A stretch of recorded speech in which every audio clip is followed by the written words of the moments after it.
ప్రభునందు ప్రియమైన సహోదరులారా, మీకందరికీ శుభములు. అందరికీ వందనాలమ్మ. దేవునికి స్తోత్రాలు.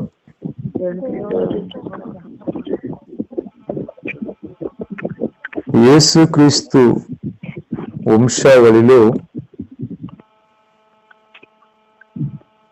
నలుగురు స్త్రీల పేర్లను, అలాగే ఊరియా భార్య ఎందు అని ఈ 5 మందిని దేవుడు మత్తయి సువార్తలో ప్రత్యేకంగా చేర్చినాడు. పాత నిబంధనలో ప్రత్యక్ష గుడారానికి మందసమునకు తుమ్మకర్రను వాడినట్టుగా దేనికి పనికిరాని కాల్చబడుటకే గాని బొగ్గులకే తుమ్మకర్ర పనికొస్తుంది. బొగ్గులు మరి దేనికి తుమ్మకర్ర పనికిరాదు.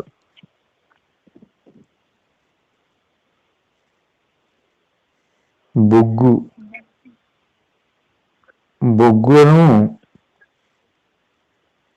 భూమిలో చాలా లోతుగా పాతి పెడితే కొంతకాలానికి ఆ భూమిలో ఉన్న వేడికి దాచిపెట్టిన బొగ్గు ఏమవుతుందంటే ఆ వేడికి అధిక ఉష్ణోగ్రత వలన ఆ నల్లని బొగ్గే వజ్రం అవుతుందంట, వజ్రాలు అవుతాయంట. మనమందరం కూడా బొగ్గు లాంటి వారం. లోతుగా యేసుక్రీస్తులో నాటబడితే పరిశుద్ధాత్ముడు మనలను వేడి చేస్తే ఆ పరిశుద్ధాత్ముని ఎండ ఉష్ణోగ్రత బొగ్గు లాంటి మన మీద లోతుగా మన వేర్లు యేసుక్రీస్తులో పాతుకు వెళ్తే మనము కూడా కొంత కాలానికి డైమండ్ లాగా, వజ్రం లాగా మారిపోతాం. అమూల్యమైన ముత్యములాగా మారిపోతాం. ప్రపంచం ఎదుట ప్రభు విశ్వాసులను నిలబెడతాడు.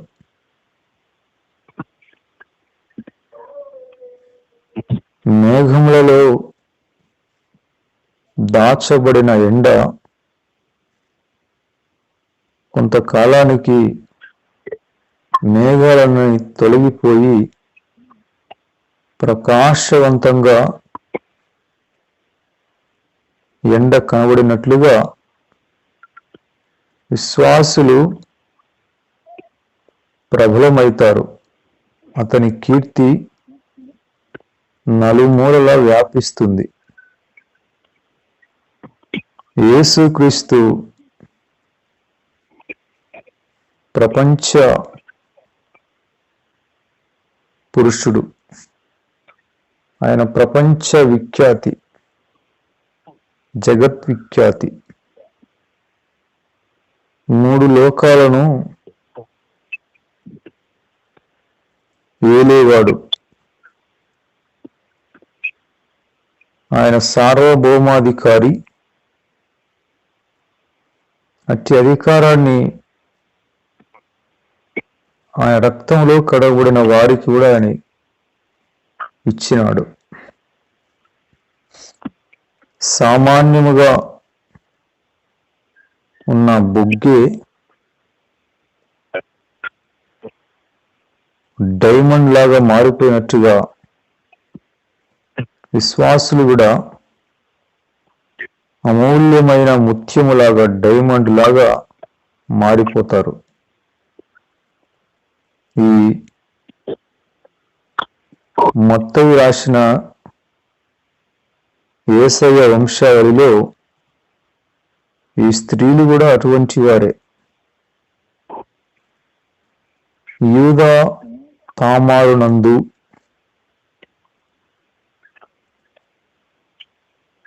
షల్మాను రాహాబునందు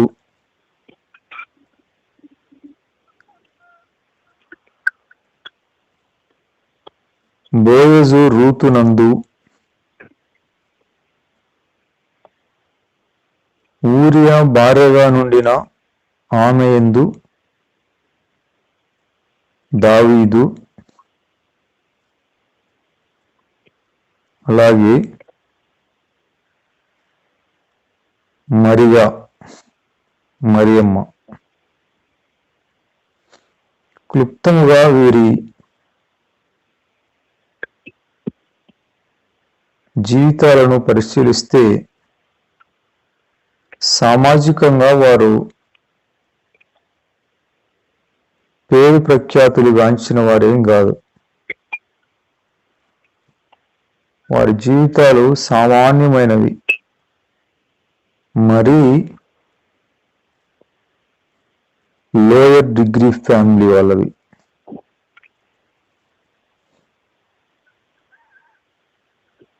తామారు గురించి మనం విన్నాం. ఆమెకు వివాహం చేస్తే యూదా 2 భర్తలు చనిపోయారు.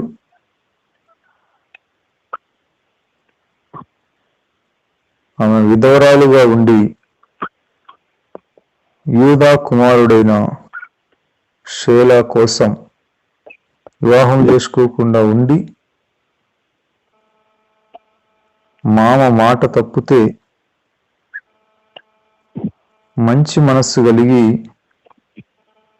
యూదా వంశమును వృద్ధి చేయడానికి పవిత్రమైన ఆలోచన కలిగి ఆమె చేసిన కార్యాన్ని ప్రభువు కూడా సరేనన్నట్లుగా మనం చూచినాం. మరి రూతు గ్రంథంలో బోయజును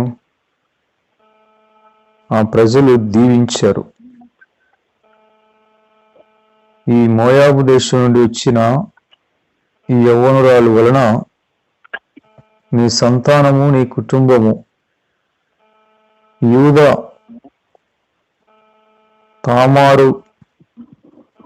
వంశమును తామారు వర్ధిల్ల చేసినట్లుగా నిన్ను వర్ధిల్ల చేయనుగా కానీ ఆ ప్రజలు దీవించారు.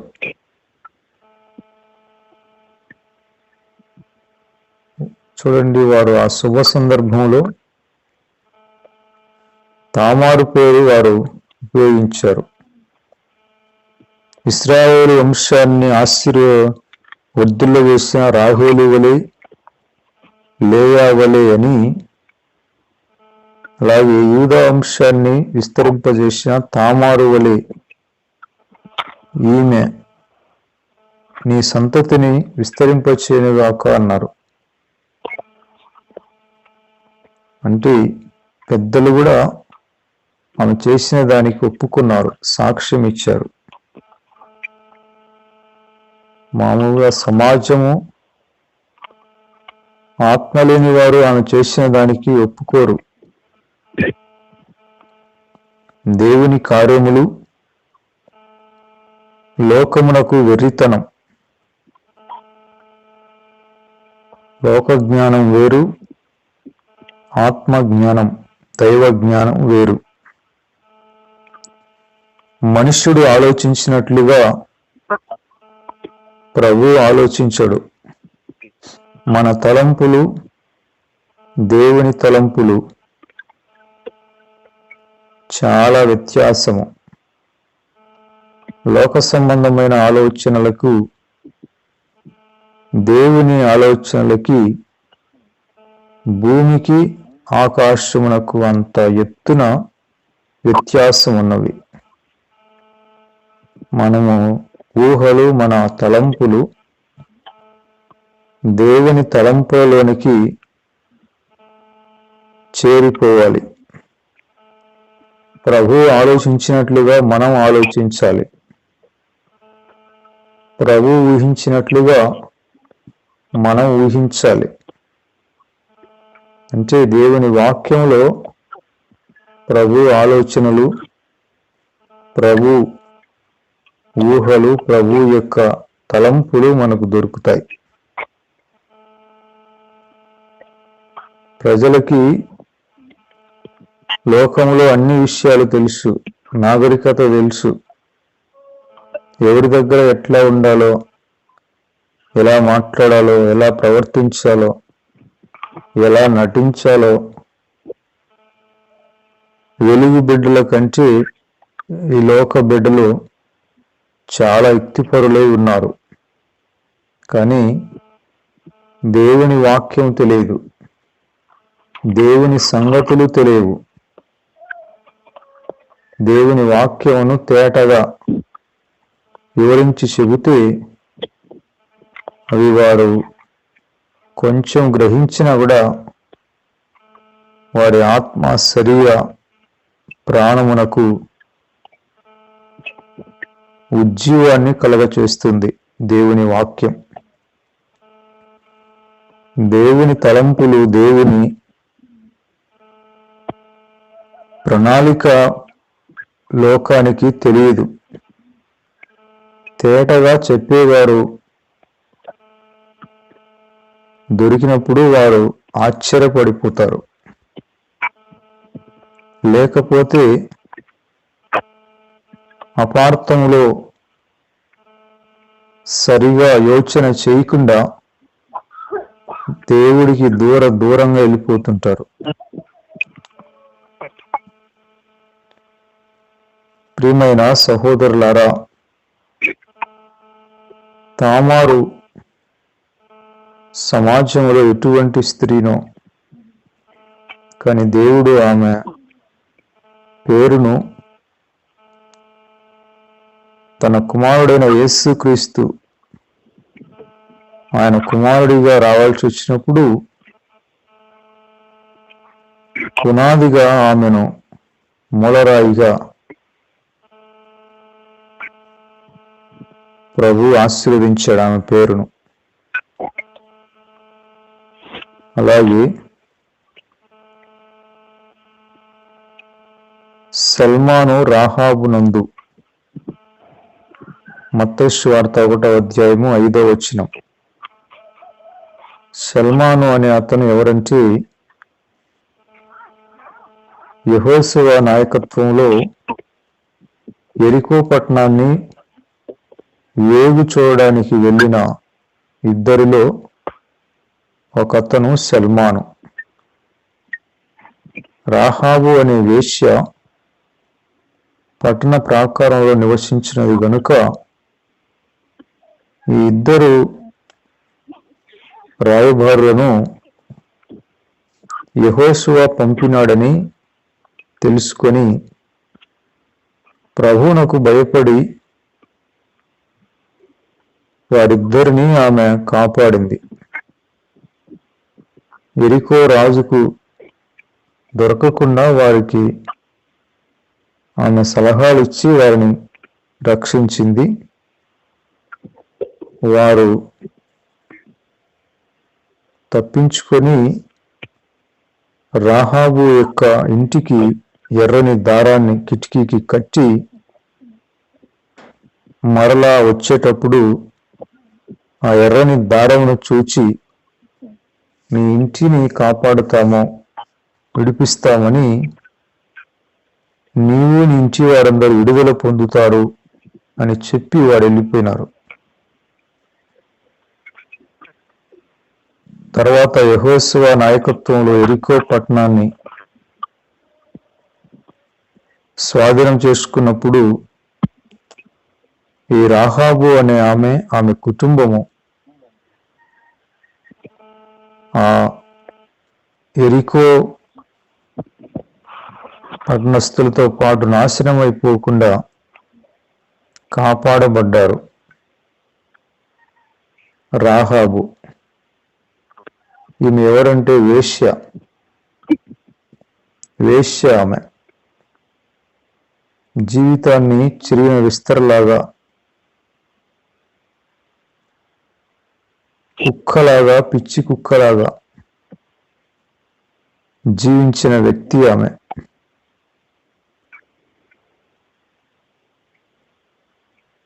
ఆమె జీవితము కల్మషమైనది. ఆమె జీవితము ఎంగిలి విస్తరి అయినా కూడా దేవుడు ఆమె మనస్సును గుర్తించినాడు. దేవుని ప్రజల మీద ఆమెకున్న భయమును, దేవుని వాగ్దానం మీద ఏనాటికైనా ఎరికో ప్రాంతము ఇశ్రాయేలులకు స్వాధీనం అవుతుంది, వారి దేవుడు గొప్ప దేవుడని విశ్వాసంతో వారిని కాపాడింది గనుక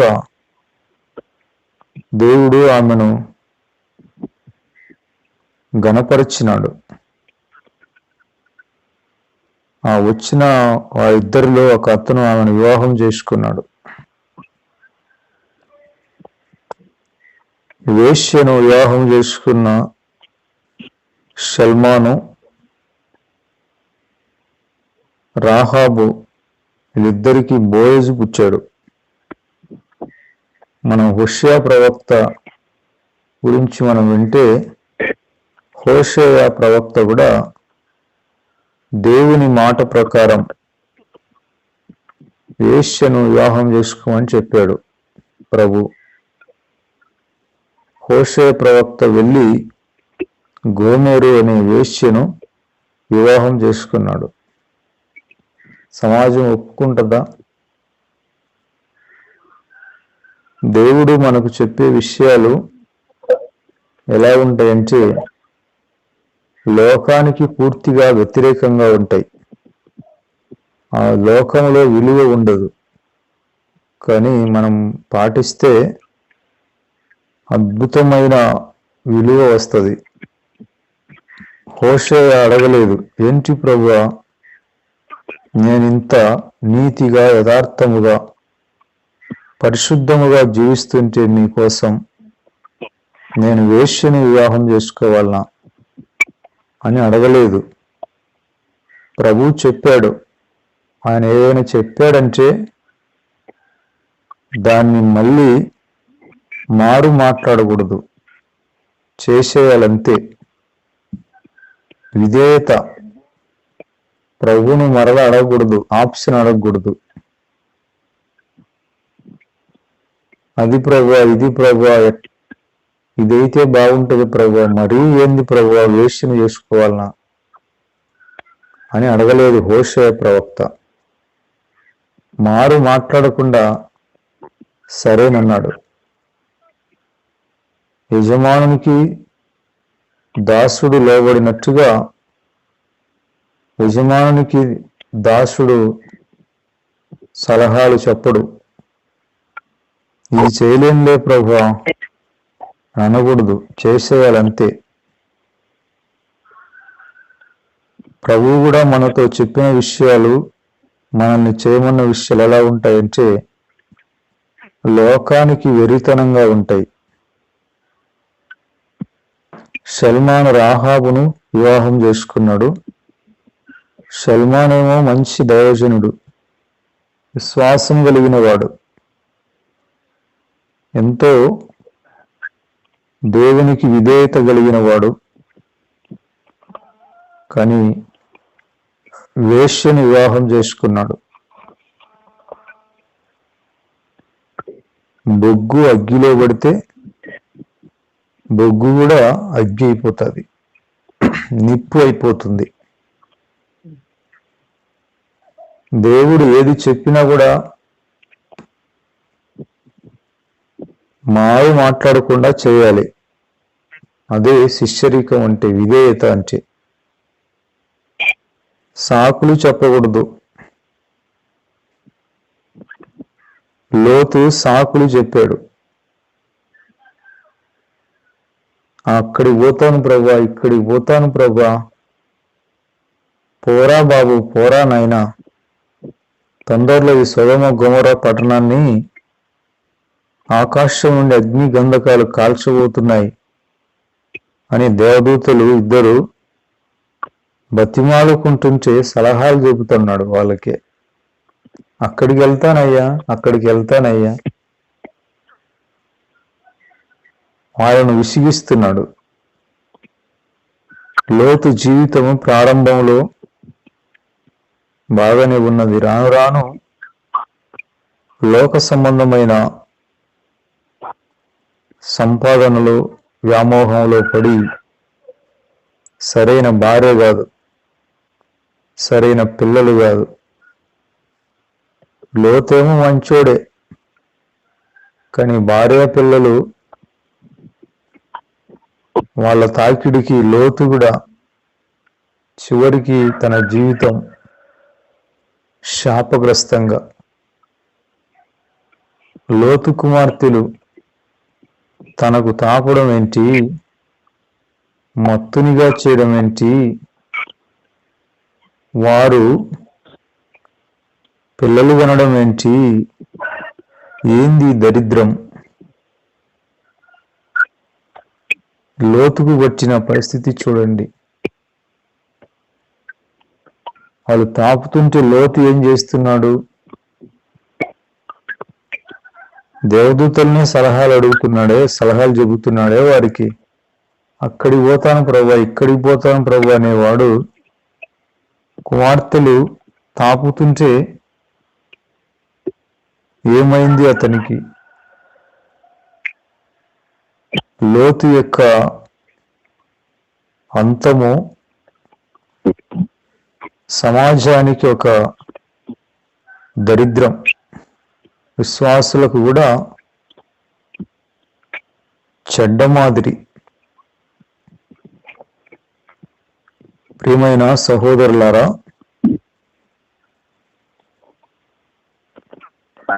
ప్రారంభము కంటే అంతము మహిమకరంగా ఉండాలి. కార్యారంభము కంటే కార్య అంతము మేలు. మెల్లిమెల్లిగా మెల్లిమెల్లిగా జంక్షన్లో నుండి రైలు మెల్లిగా మెల్లిగా మెల్లిగా కదిలి కదిలి కొంత దూరం వెళ్ళేసరికి అది వెళ్ళే కొద్దీ అతి వేగాన్ని పెంచుకుంటూ వెళ్తుంది. మనము కూడా ఒకటేసారి స్పీడ్ పెంచకూడదు. మెల్లిగా మెల్లిగా తప్పటడుగులతో ప్రారంభించిన నడక చూడండి. మానవుని జీవితం తల్లి ఒడిలో పెట్టబడి తప్పటడుగులు కింద పడినా పిల్లవాడు నడవడానికి ప్రయత్నించడం ఆపుకోలేడు. కొంతవరకు తల్లిదండ్రులు చేయి పట్టుకొని నడక నేర్పుతారు, కింద పడిపోకుండా ఆధారముగా ఉంటారు. అట్లా తప్పటడుగులు మెల్లిమెల్లిగా అడుగులు ప్రారంభించిన శిశువు కొన్ని రోజులకి తనకు తానుగా చిన్నగా నడవడానికి, లేవడానికి, కూర్చోవడానికి, అలాగే లేడి వలె పరిగెత్తగలిగిన అంత శక్తి వస్తుంది. ఆత్మీయమైన నడకలో కూడా మెల్లిమెల్లిగా ప్రారంభించాలి. ఒక్కటేసారి పరిగెత్తితే నడుములు ఇరుగుతాయి. నడుములు ఇరిగితే ఇంక ఎప్పుడూ పరిగెత్తలేరు. చాలామంది ఆత్మీయముగా ఒకటేసారి పరిగెత్తుదామని పరిగెత్తి నడుము విరిగి లోకంలో పడి కొట్టుకుంటున్నారు. ఇంకా ఆత్మీయంగా నడిచేదానికి వారికి శక్తి లేదు. పూర్తిగా లోక వ్యామోహాలలో ఇరుక్కొని నలిగిపోతూ ఉన్నారు. లోతు యొక్క అంతము శాపగ్రస్తమైనది. ఏ నీతిమంతులకు అటువంటి దరిద్రం పట్టలేదు. కానీ వీరి ప్రారంభము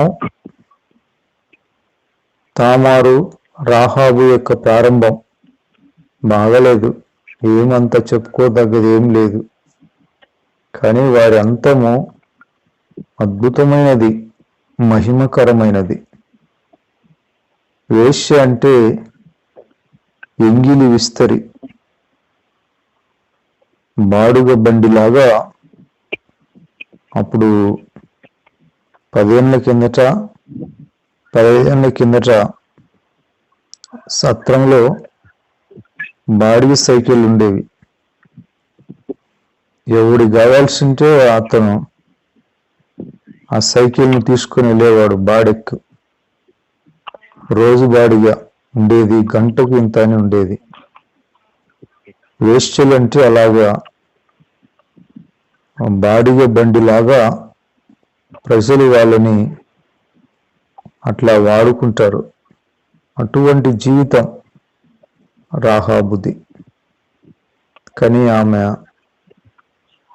ప్రభువు నందు విశ్వాసం ఉంచి ప్రభు బిడ్డలను, ప్రభువునకు చెందిన వారిని కాపాడినప్పుడు ఆమె కుటుంబము శాపగ్రస్తమైన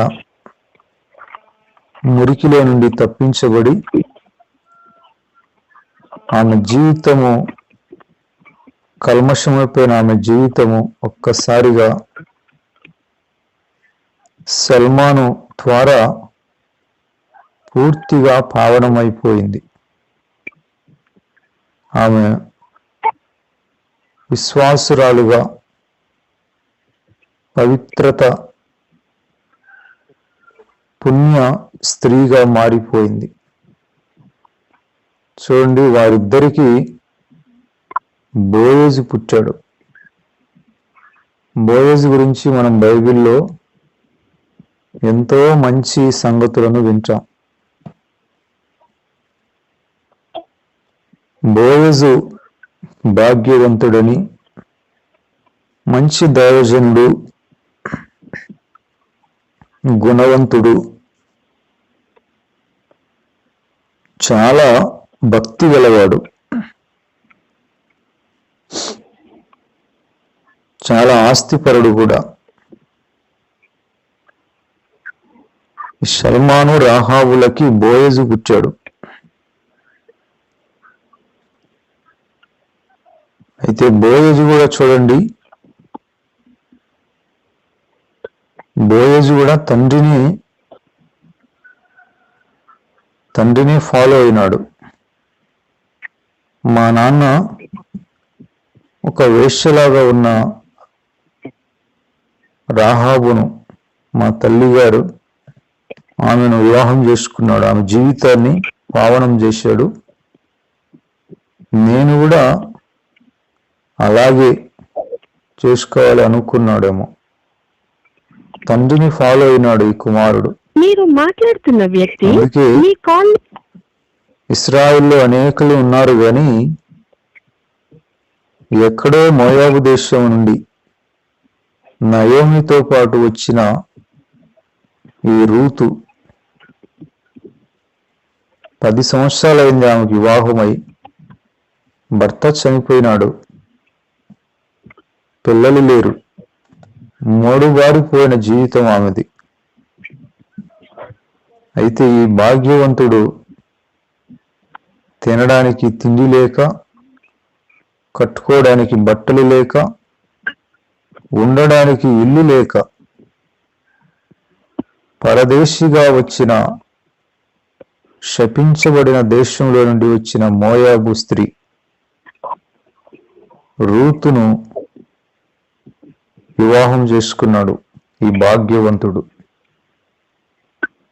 మూడుబారిన ఆమె జీవితం, చేదుగా ఉన్న ఆమె జీవితం ఒక్కసారిగా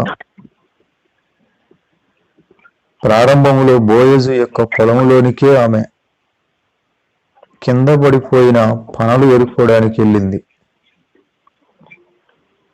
కానీ ఆమె అనుకోలేదు ఈ పొలాలకి నేనే యజమానురాలు అవుతానని. ఆమె ప్రారంభం అతి సామాన్యమైనది, మరీ సామాన్యమైనది. సినిమా హాల్స్లలో బాల్కనీ, అలాగే కుర్చీలు, అలాగే బెంచీలు, అలాగే నేల, 4 రకాలైన స్టెప్పులు ఉంటాయి. మేము కడపలో చదివేటప్పుడు నేల టికెట్ రూపాయి, 91వ సంవత్సరంలో. మిగతా 3 వాటికి వెళ్ళడానికి మాకు డబ్బులు ఉండదు. నేల టికెట్కి వెళ్ళే వాళ్ళం. అంటే ఈ వీళ్ళ జీవితాలు కూడా నేల టికెట్టు లాంటివి, మరీ లోయర్.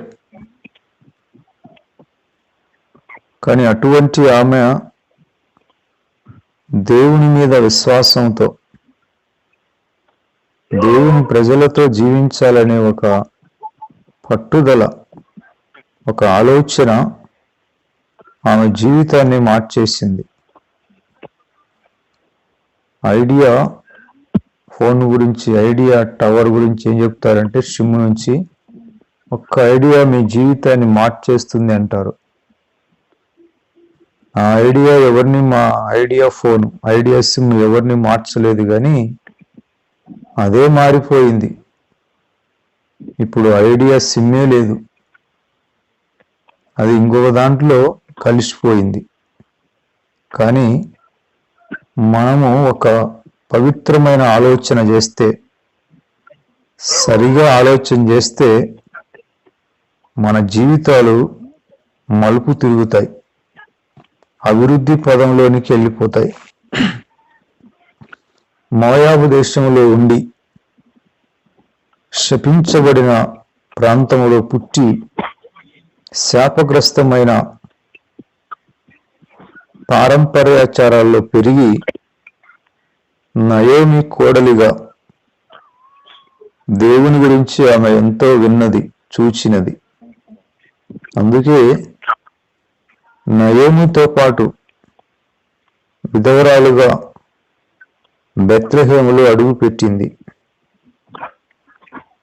ఆమెకు ఏం ఆలోచనలు ఉంటాయండి, ఏం ఆశ ఉంటుంది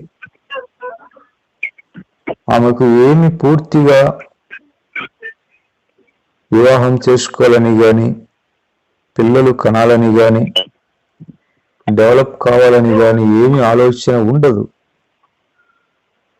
ఆమె ఆలోచన ఒక్కటే, ఏదో మిగిలిన జీవితం. మా అత్తతో పాటు ఆమె విధవరాలే, ఆమెకు ఎవరు లేరు, ఇంకా నేను ఆమెకు కుమార్తెగా, కుమారుడిగా ఆమె ఉన్నంత వరకు నేను ఆమెతో పాటు వాళ్ళ ఊర్లో కాపురం ఉంటాను, కాలం గడుపుతాను,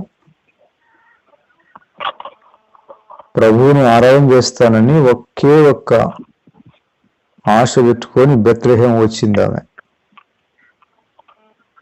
పెద్దగా తన జీవితాన్ని ఎక్స్పెక్ట్ చేయలేదు, ఆమె ఊహించలేదు. ఆమె బోయజు అన్నాడు కదా, అమ్మా నువ్వు చేసిన దానికి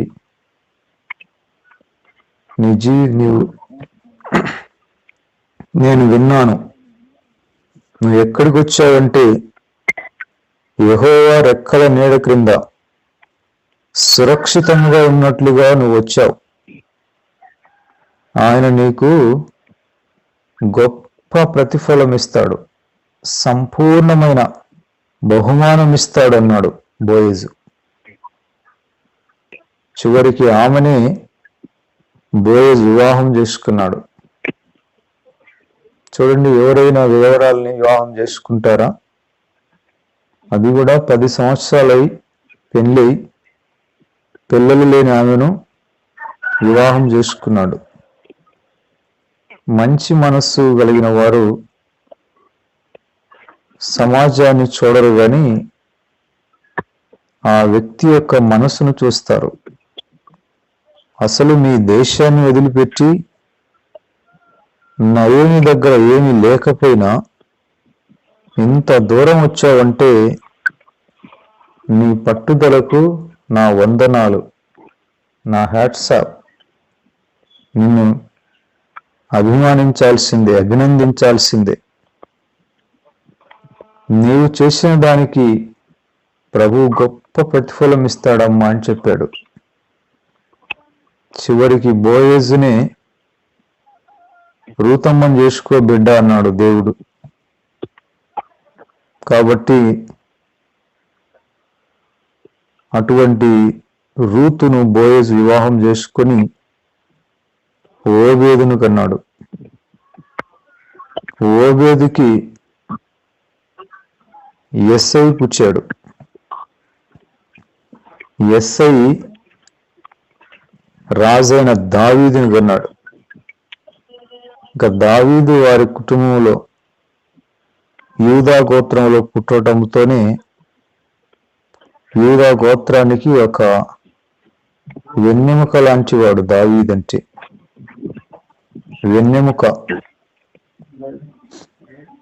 అందుకే దావీదు గురించి మత్తయి ఏం రాశాడంటే యెస్సై రాజైన దావీదును కన్నాడు. రాజు అని మిగతా ఎవరికి పెట్టలేదు. మత్తయి దావీదుకే పెట్టాడు, రాజైన దావీదు అని. అంటే ఇంకా తర్వాత రాజులకందరికీ దావీదే మూల పురుషుడు. ఇంకా నెక్స్ట్ దావీదు వంశంలో పుట్టే వాళ్ళందరూ రాజులే.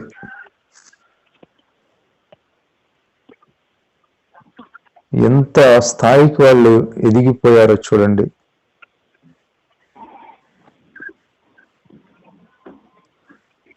దేశాన్ని పరిపాలించే వారిగా దేవుడు వారి వంశాన్ని దీవించాడు.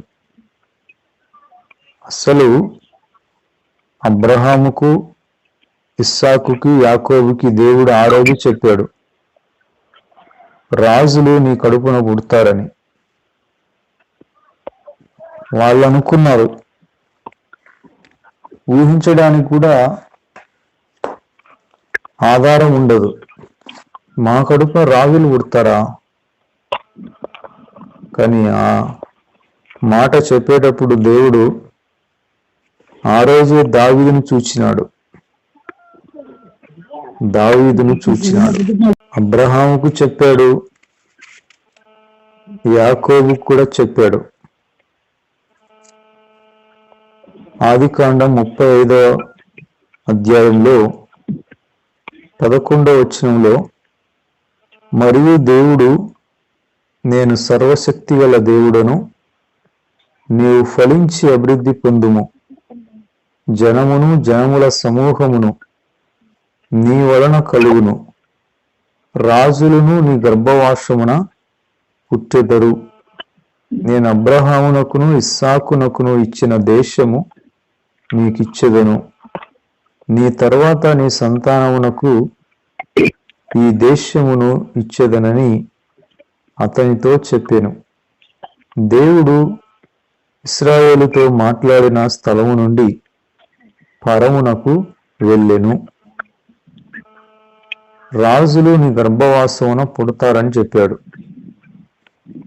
అంటే అప్పుడు దేవుని ఆలోచనలో దావీదు ఉన్నాడు. దావీదు పుట్టడంతోనే రాజులు నీ కడుపున పుడతారనేది దేవుని వాగ్దానము నెరవేర్పు. అబ్రహాముతో కూడా ఆ మాట చెప్పాడు, రాజులు నీ కడుపున పుడతారు అని.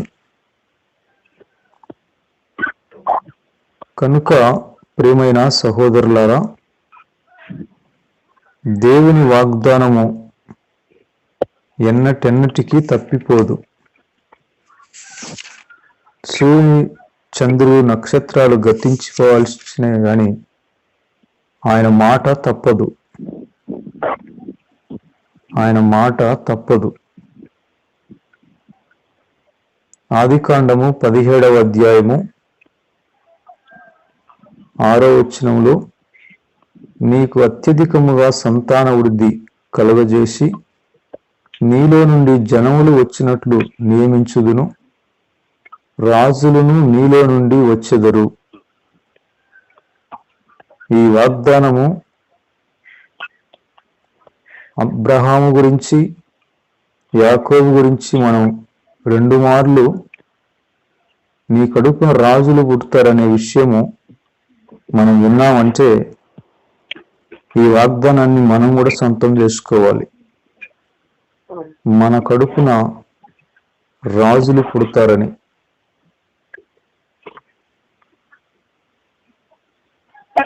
రాజులు నీలో నుండి వచ్చెదరు. మనం యాకోబు గురించి విన్నాము, అబ్రహాం గురించి విన్నాం. అలాగే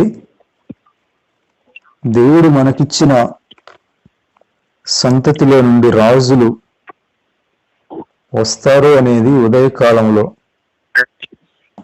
మనం విశ్వసించదగిన దేవుని వాగ్దానం.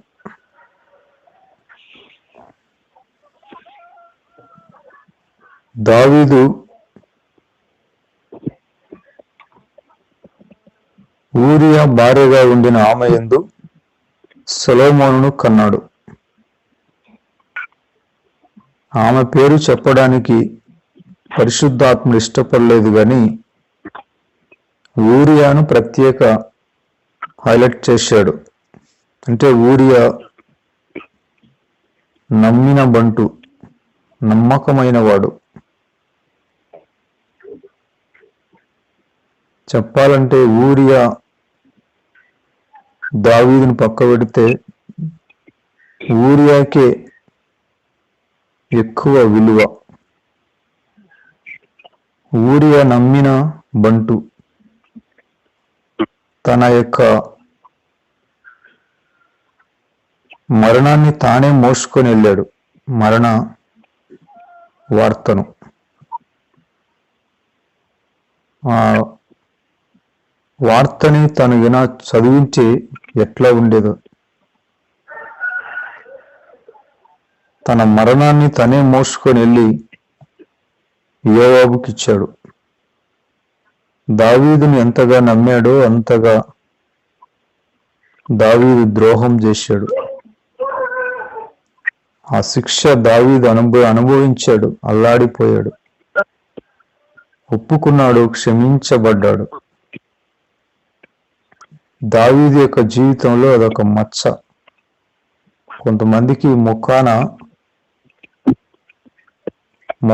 ఒక మచ్చ ఉంటుంది.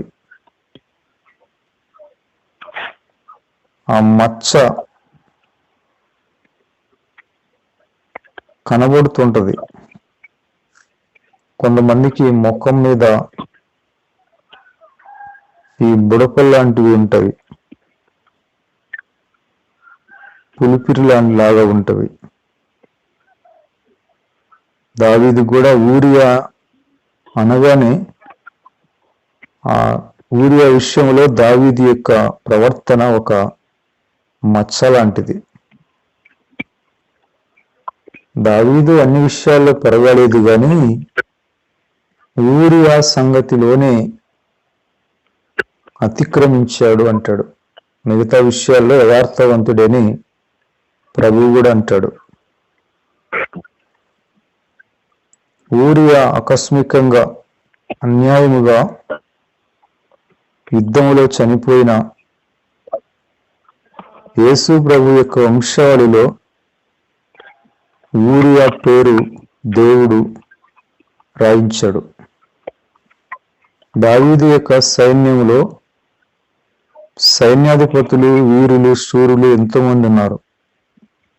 వాళ్ళ పేర్లు మనకు కొత్త నిబంధనలు దొరకవు ఎక్కడే గాని. కానీ కొన్ని లక్షల సైన్యములో ఊరియా ఈ సైనికుని ఒక్క పేరే మనకు దొరుకుతుంది. అది కూడా యేసయ్య వంశావళిలో. మరి ఊరియాకు ఎంత భాగ్యం అండి, ఎంత భాగ్యం. అసలు ఊరియాకి తెలియదు రాజు నాకు ఇలా చేశాడని. తెలియకుండానే వీర జవాన్ లాగా యుద్ధంలో మరణించాడు, వీర మరణం పొందాడు. తన మీద తనకు అప్పగించిన డ్యూటీ కోసం తన ప్రాణాన్ని సైతం లెక్క చేయలేదు. అటువంటి నమ్మకమైన వాడు ఊరియా.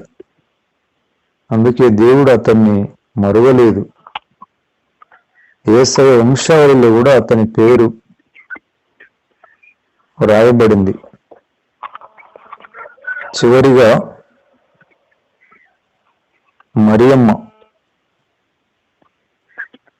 ఎలియాజరు మత్తానును కనెను 15వ వచనంలో, మత్తయి సువార్త 1:15లో మత్తాను యాకోబును కనెను, యాకోబు మరియ భర్త అయిన యోసేపును కనెను. ఆమె యందు క్రీస్తు అనబడిన యేసు పుట్టెను.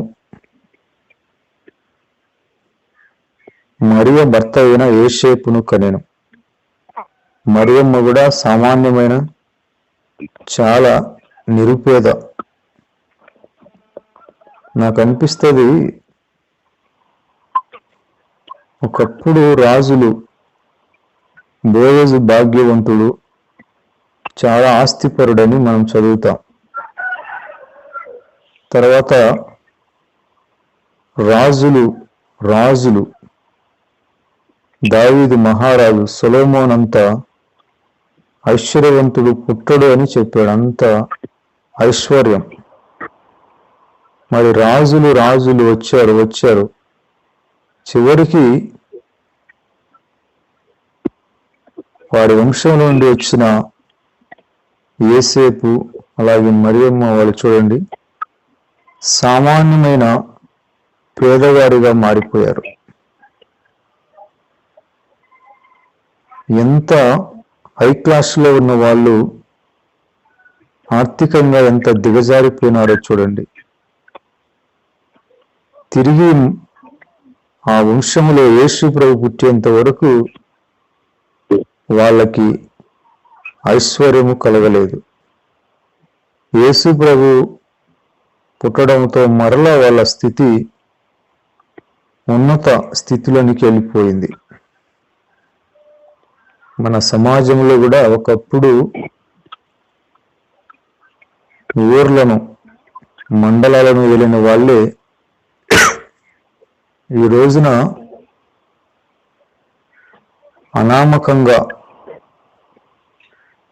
అనామకంగా దరిద్రంలో మగ్గుతుంటారు.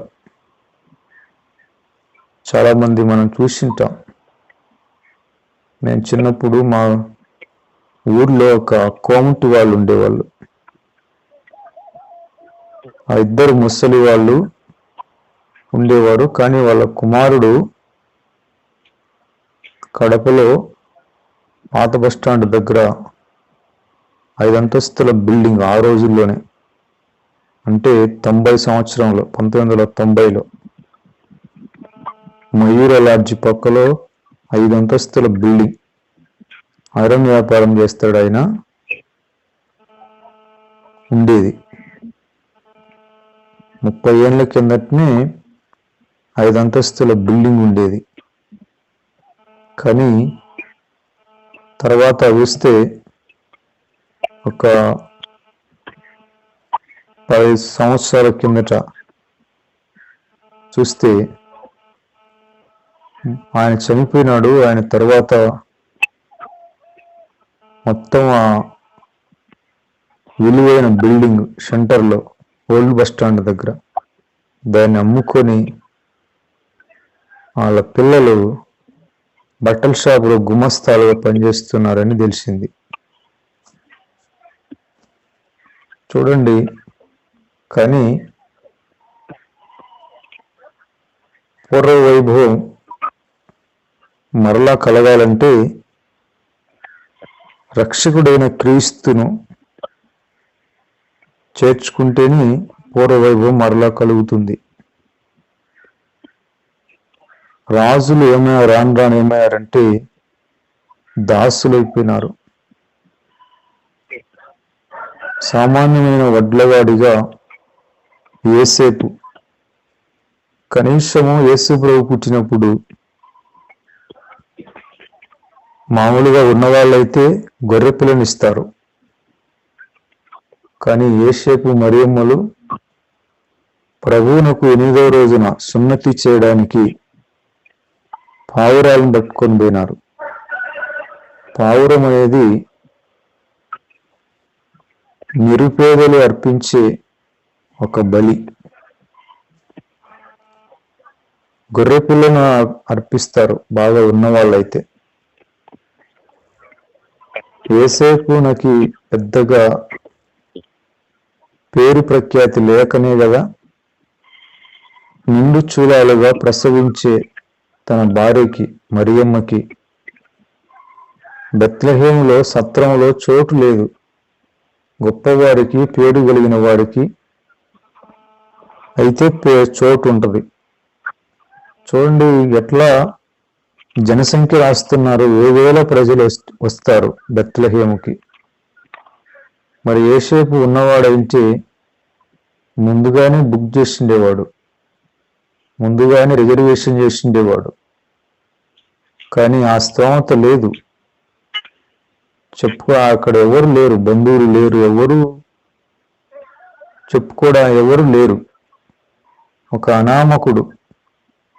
అందుకే కనీసం సత్రంలో చోటు లేదు, ఎవరిని భంగపోయినా ఎవరు ఇవ్వలేదు. కానీ ఎక్కడ లేక పశుల పాకలో రక్షకుణ్ణి పరుండబెట్టినారు. చూడండి ఎంత అతి సామాన్యమైన పరిస్థితో, కానీ ఎంతగా అట్టడుగు స్థాయిలోకి వెళ్ళిపోయారో. యేసుక్రీస్తు జన్మించటంతో వారి జీవితాలు మరలా ఉన్నతమైన స్థితికి వెళ్ళిపోయినాయి. మొదట నీ స్థితి కొద్దిగా ఉన్నా చివరికి నీవు మహా అభివృద్ధిని పొందుతావు. ఇల్లు లేని వారికి వాళ్ళకి ఇల్లు వచ్చింది, ఇంకా వారి జీవితాలు మారిపోయినాయి. ఏమి కొదవ లేకుండా యేసు ప్రభు జన్మతో వారి సంసారము 3 పువ్వులు 6 కాయల్లాగా విరాజిల్లింది, అభివృద్ధి పొందినది. మనము కూడా పేదరికంలో పుట్టిన, ఏమీ లేని వారిగా ప్రారంభించిన యేసుక్రీస్తుతో మన జీవితం, మన నడక, మన ప్రవర్తన, సహవాసం రాను రాను మహా అభివృద్ధి పదంలోనికి చేరుస్తుంది. ఆత్మ వర్ధిల్లు కొలది అన్ని విషయాల్లో కూడా మనం వర్ధిల్లుతాం. ఒకప్పుడు ఏమీ లేకపోయినా యేసుక్రీస్తు ద్వారా అన్నీ మనకు సమకూడతాయి. చిన్న పూరి గుడిసెలో ఉన్న సంసారం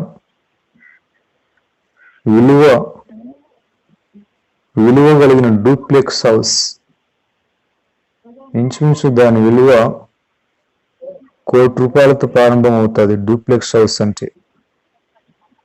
అటువంటి నివాసాల్లో కూడా చేర్చే ఆప్షన్లు ఉన్నాయి ప్రభు దగ్గర. ఎక్కడి వాడను, ఎక్కడ ఉన్నాను, ఎక్కడికి చేర్చాడు ప్రభు నన్నని ఇట్లా అంచెలంచెలుగా ప్రభు దీవిస్తాడు. ప్రారంభంలో అతి అట్టడుగు బలహీన వర్గముగా ఉన్న రాను రాను ఏమవుతుందంటే మరీ ప్రొఫెషనల్గా అఫీషియల్గా విలువైన ఉన్నతమైన కుటుంబముగా ప్రభు దీవిస్తాడు. కనుక ప్రియమైన సహోదరులారా, యేసుక్రీస్తుతో మన ప్రారంభం క్రమక్రమముగా వేగాన్ని పుంజుకోవాలి, వెనకపడకూడదు. ఏ పాపానికి చోటు ఇవ్వకుండా పరిశుద్ధంగా, నీతిగా, యథార్థముగా హృదయాన్ని సరిచేసుకుని వాక్యముతో జీవితాన్ని వాక్యపు పునాది మీద కట్టుకుంటే కుటుంబము, కాపురము నూరంతలుగా వర్ధిల్లుతుంది. ప్రభు ఈ మాటలను దీవించునుగాక. తెల్లవారుజామున ఈ మాటలు వినుచున్న ప్రతి కుటుంబాలను ప్రభు నూరంతలుగా వర్ధిల్ల చేయునుగాక. ఆమేన్.